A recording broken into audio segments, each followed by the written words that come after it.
Shut up, compressor.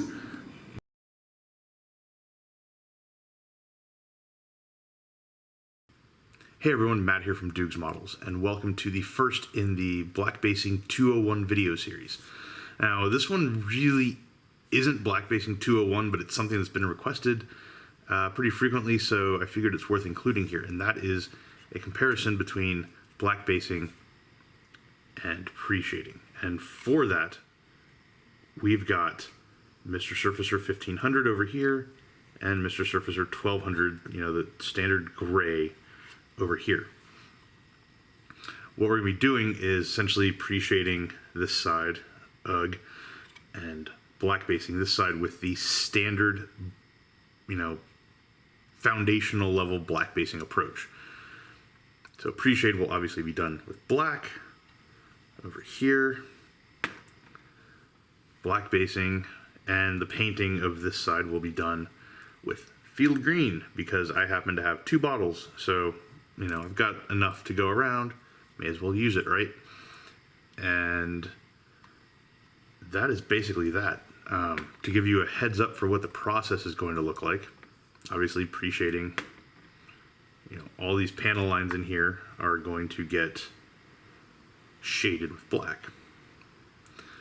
On this side, we will be doing what is called a marble coat, which is a bunch of little squiggles and lines and dots and splats and things like that to slowly build up in a sort of micro fashion the field green over the black. On this side, we'll be doing more of the traditional, you have the black shaded lines and then you put the color on top. You put the color on top in sort of a building fashion so you retain some of that contrast between the black and primer until it's, faintly visible, more of a sense than actual visibility, so you don't end up with the absurd checkerboard look that a lot of pre-shading tends to do. Not particularly thrilled about doing the pre-shading, but it's been asked for, so I am here to please. So with that, let's get to it. Okay, so on to some pre-shading here.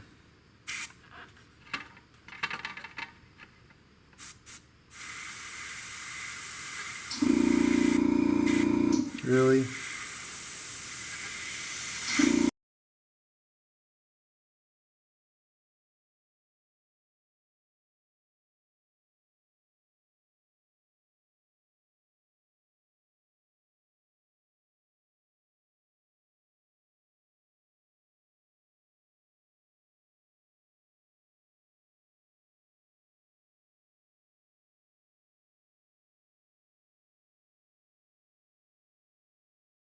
Okay, so that certainly wasn't my finest airbrushing hour ever.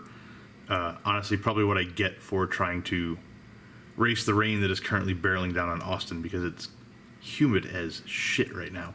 And when it gets humid like that, lacquer paint particularly seems to like to stick a little bit on the needle coming out of the airbrush. And that hesitation can lead to, nothing, then here's paint. Which happened here, and you can see I was trying to clear it out a bit in here, happened up here as well, and yeah, that's totally me rushing things. However, with pre-shading, you don't necessarily have to be super precise. The idea is to leave the impression of darkness in panel lines. Yeah. Anyway, coming out of that, I'm going to pause for the evening because I don't want to deal with the black basing and laying down the rest of the field green in that state of humidity. So, a one-night reprieve, if you will.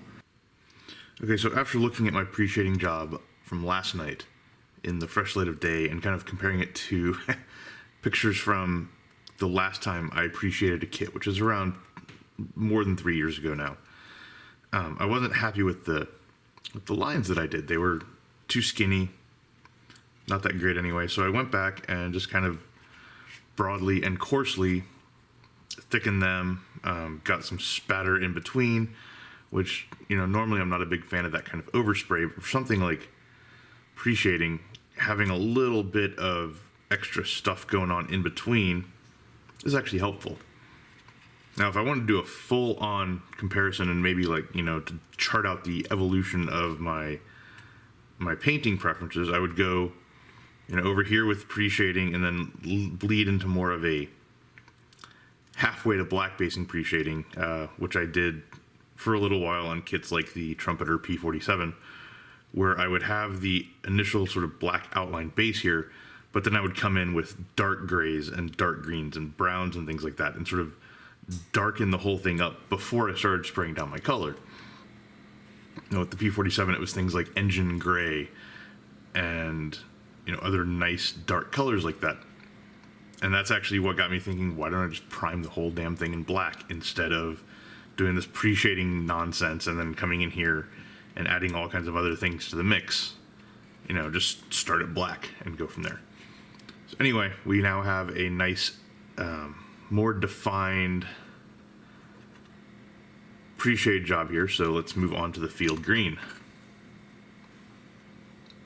A little bit of shaking. We'll load the airbrush up and we'll be right back. Okay, so now we're going to move on. We're going to do the marble coat on the black side. For that, we're going to be using field green, which is a nice, relatively light green. So let's get to it.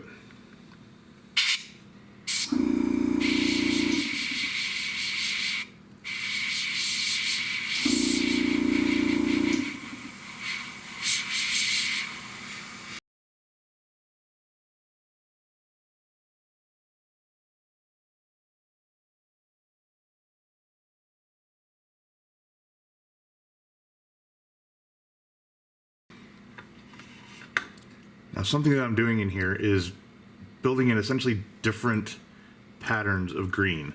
So this is a bit softer and more diffuse. This is a bit sharper and smaller. You want to avoid having, the same pattern repeat across the entire aircraft. The exact same reason you don't want to have uniform skunk stripes all over the place is that's not the way that aircraft really wear, and different parts look different. So all part of the fun.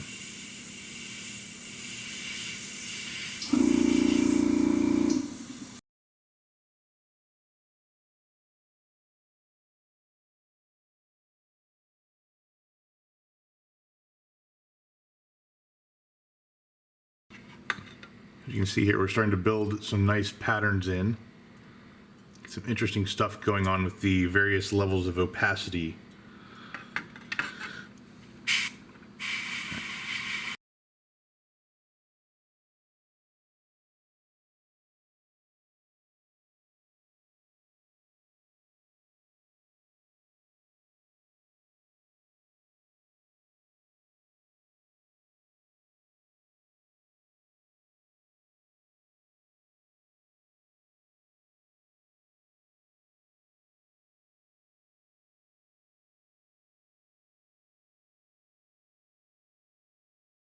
You can see it still has the marbling going on, but it's tamps it down quite nicely.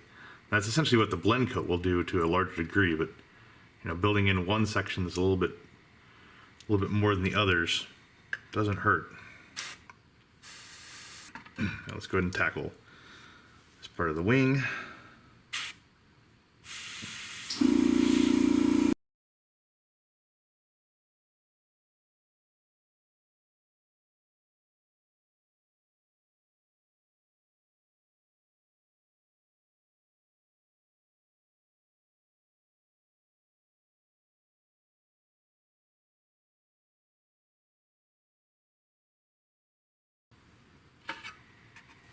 So this is kind of the basic marble coat. I know the glare off the light is making it interesting to see. But you can see there's a lot of very small surface detail shifts going on in this marble coat. You've got fat and very thin and precise dotting and streaking going on. You've got areas where there's zero, I would say zero opacity for the green, like right around here on the edge of the gear bay. And then some areas that are approaching, 60, 70, 80%. So the thing is then when you go and do the blend coat on here, that will soften things up quite a bit.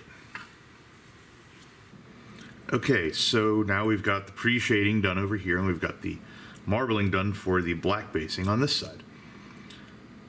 Now it's about time to move into the overall coverage coats for both of these. But before we do, I want to point out a few things on the black basing side over here. So it's tough to see with the glare off the lights. Let's see if I can angle it better. There we go. You can see here we've got various degrees of marbling going on. We've got some tighter, we've got some looser, we've got some less opaque in areas like the exhaust and behind the ejection ports. We've got, softer, more diffuse stuff going on here and tighter in here just to vary it up. The thing with the marble coat that you're trying to replicate is, at least in this single color variation, is that contrast variation that you see in relatively worn paint. Now you can also use this for less worn paint, and we'll do that in some other demos.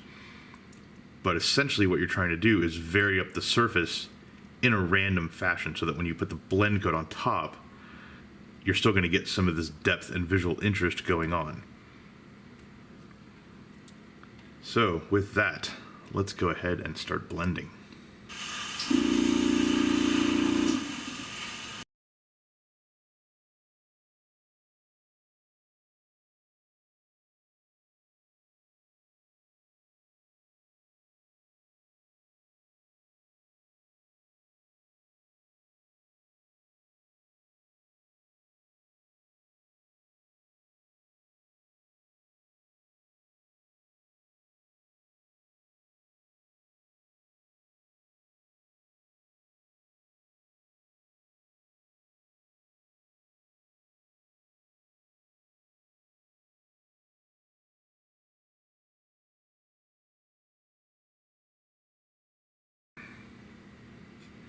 So just to pause and look closely up here at the cowl, something you get with pre-shading with the gray and the black is when you don't quite cover the gray all the way, you get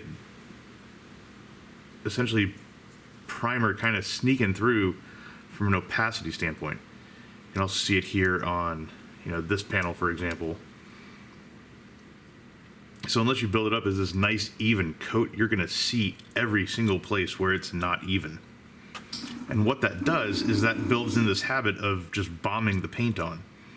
So you get this uniform coat that doesn't really reflect the way that these aircraft actually end up looking.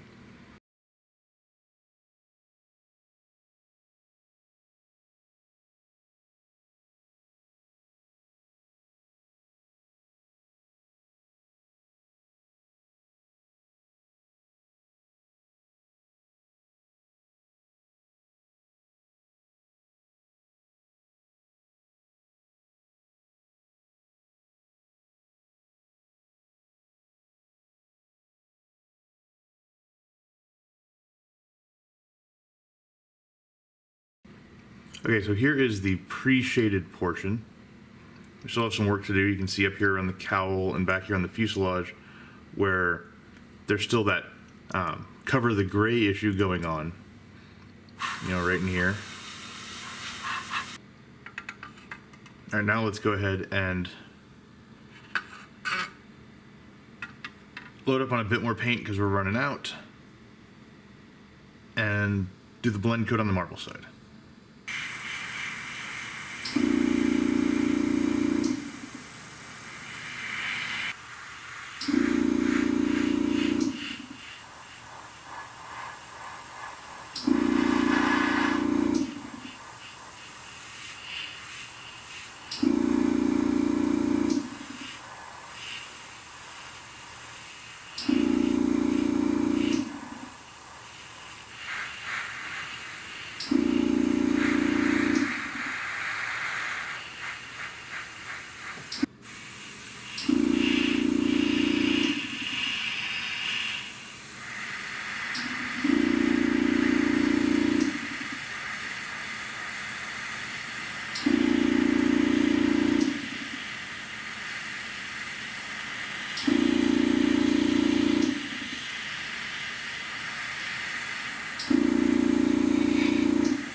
Okay, so the blend coat's done, and honestly, I'm not sure at the moment how well this is going to show up on camera. I'm looking at it currently through a monitor that's plugged into it, and the monitor's not showing too much variation here, but at the same time, that could easily be A, a shitty monitor, or B, light pollution from the bench that's confusing things. But I can very readily see the differences going on here with the naked eye, so hopefully the camera will pick it up to some degree. Now, I want to point out a few things that are going on. So on the pre-shading side, if you get in close here, you can very definitely see the sort of darkening around the panel lines, such as right here. You can also see that the paint inside the panels is completely devoid of any variation or depth, except where it ran into the cover the gray problem. So you can see that very well in here and right in here, where it's distinctly lighter than what's going on elsewhere. It's also very evident, even though it's hard to capture with reflections and stuff. This is the problem with semi-gloss paint, but it's very evident in what's going on the fuselage. I can pick it up somewhat here in the tail. Let's see if we can. I'm on camera. There's that slight banding where you can see the lighter shade of the primer sort of peeking through there. Now, if we look at the black basing side, one thing I think is interesting and noteworthy is if you step back and really look at these two different sides, there is very, very, very little difference in the overall color. I mean, there's a little bit of more contrast in here because honestly, I think I just stayed away from the center. Shut up, compressor. Stayed away from the center line a little bit on both sides. So there's some more sort of cover the gray stuff going on the pre-shading side, and there's some slightly less opaque work going on the black basing side. But overall, I mean, these two are very close in tone, and this one might be a slight bit darker and more muted, but I mean, honestly, the complaint levied against black basing that it makes the paint too dark, I'm sorry, I've been doing this for like 3 years now and I don't buy it. Now, if you look in here up close, we got to get in close to really see it, but you can see, all kinds of micro contrast variations going on the surface. It's very subtle, especially with the camera. Doesn't have the same dynamic range pickup as the human eye does. But it adds just that much more character to what's going on in the paint. And unless you're doing an aircraft that is completely brand spanking new, this is kind of, if you go and look at pictures of aircraft, you see it's not generally even across the surface, especially something that's been, out there in operational mode, flying sorties and things like that. Okay, so the first demonstration of black basing is out of the way. And while I intended this whole series to be more of a 201 style, sort of like next level beyond just basic black basing that I've already covered in another video, I figured it'd be a good idea to start with this whole black base versus pre-shade thing, just because there still seems to be a lot of hand-wringing about it. Various people not quite willing to take the leap and give black primer a shot versus gray primer and black outlining of panel lines. So that is what this has been about. And over here we've got the pre-shading side and the black basing side. And yeah, if you pull back here, it's it's a subtle enough difference that it's not immediately apparent. But when you start getting in here and looking at this, especially with the human eye and not a camera lens, you can really see the different surface texture that it comes out with the black basing, the contrast and opacity variations that really give it more character and bring it to life more than the pre-shading, where you have the faint outlines of panels and then just straight clean surfaces. Now, one thing I will point out about black basing is that it's not just for weathered aircraft. This is a thing where you don't even really necessarily have to do the marble coat to get the most out of it. I mean, primer is primer. And with the black, you've already got a solid base, and honestly, in my opinion, you end up using a lot less paint. if you watched the video and didn't just fast forward through the whole thing, I feel like I had to really bomb the paint onto the pre-shaded side to cover the gray primer, and even then, there are elements in here where you can see some of them down here in the tail, where I feel like, I still didn't overcome that covering the gray issue that pre-shading brings to the table. Whereas with black basing, when you don't cover all the black, you just have slightly darker versions of the color that you're using. And, just again to reiterate, all the complaints about black basing darkening colors, I'm really not seeing it. They're maybe very, very, very slightly, just very slightly, because we're talking, 100% versus a 90% opacity. There's a slight bit darker, but nothing that would really give me pause. It's so damn close as to be a meaningless argument, in my opinion. So anyway, that is black basing versus pre-shading. And now we're going to move on to some more stuff that will hopefully be a bit more fun than this kind of ground level bullshit. So thanks for watching, and keep on rocking through the series. Thanks. Bye.